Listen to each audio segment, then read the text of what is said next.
Assalamualaikum warahmatullahi wabarakatuh. Kembali bersama dengan podcast History bersama saya Midinar Sagita Putri. Kali ini podcast History akan sedikit berbeda pembahasannya karena kita akan sedikit membahas mengenai sejarah sekolah kedokteran yang pernah didirikan oleh pemerintahan pendudukan Jepang di Indonesia. Ini juga mungkin terkait juga dengan bagaimana sejarah pendidikan dokter di era zaman Jepang dan era kemerdekaan.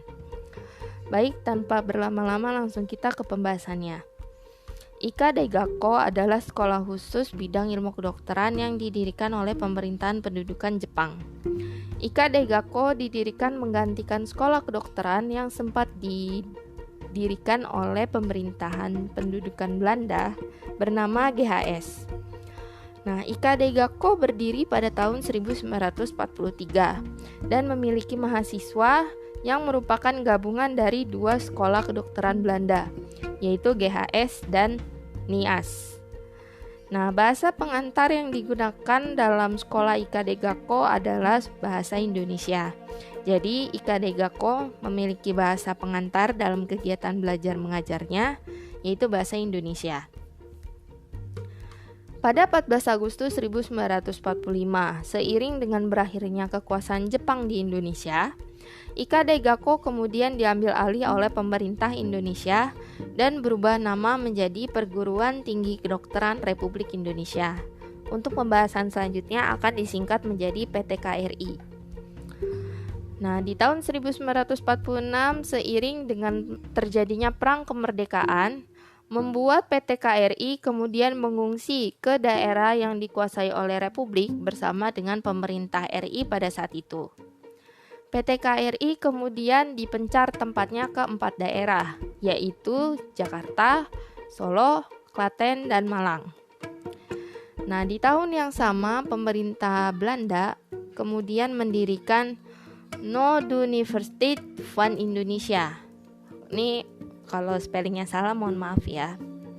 Dan satu diantaranya adalah Geneeskunde Fakulteit di Rumah Sakit Cikini Jakarta dengan 128 mahasiswa yang terdiri dari 63 orang beretnis Tionghoa, 63 orang beretnis Belanda, dan 2 orang dari Indonesia.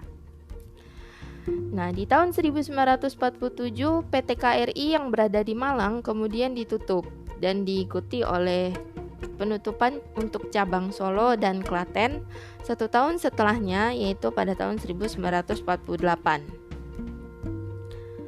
Pada tanggal 1 September 1948, pemerintah Belanda kemudian membuka kembali Fakulteit der Geneeskunde dan cabangnya berada di Surabaya. Nah, Fakulteit der Geneeskunde cabang Surabaya yang dibuka pada tahun 1948 baru dimulai dengan tingkat persiapan. Namun pada tahun 1951 telah lengkap sampai tingkat 7 dengan cara menerima mahasiswa sebelum perang yang sudah duduk di tingkat atas. Nah, di tahun yang sama, pimpinan Fakulteit der Geneeskunde di Surabaya dijabat oleh Profesor A.B. Dok Liver Fortuyn, yaitu seorang ahli hewan dan genetika. Kemudian di tahun 1949 atau tepatnya pada 29 Desember 1949, pemerintah Belanda kemudian menyerahkan kedaulatannya kepada Republik Indonesia atau Pemerintah Republik Indonesia, termasuk dengan Fakulteit der Geneeskunde di Jakarta dan Surabaya. Setelah sebelumnya, pimpinan Fakulteit der Geneeskunde berganti dari Profesor A.B. Dok Liver Fortuyn diganti dengan Profesor Dr. J.M. Strief, seorang ahli ilmu faal dan biokimia. Nah, kemudian pada 1 April 1950, Profesor Dr. J.M. Strief menyerahkan jabatan Ketua Fakulteit der Geneeskunde kepada Profesor Dr. Muhammad Syaf. Selanjutnya, nama Fakultät der Geneeskunde diganti menjadi Fakultas Kedokteran di Jakarta dan cabangnya Fakultas Kedokteran di Surabaya. Dengan demikian, pemerintah Republik Indonesia telah mempunyai 3 fakultas atau 3 fakultas kedokteran, yaitu Fakultas Kedokteran yang berada di Jakarta. Kalau sekarang mungkin Fakultas Kedokteran di bawah naungan UI ya. Lalu Surabaya, mungkin sekarang di bawah Erlangga, dan Yogyakarta. Universitas Gadjah Mada, termasuk Fakultas Kedokteran yang telah didirikan pada tahun 1949.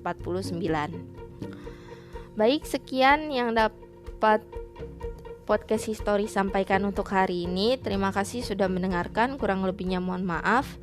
Jangan lupa untuk like dan subscribe jika kalian mendengarkan via kanal YouTube. Terima kasih sudah mendengarkan, semoga bermanfaat. Salam.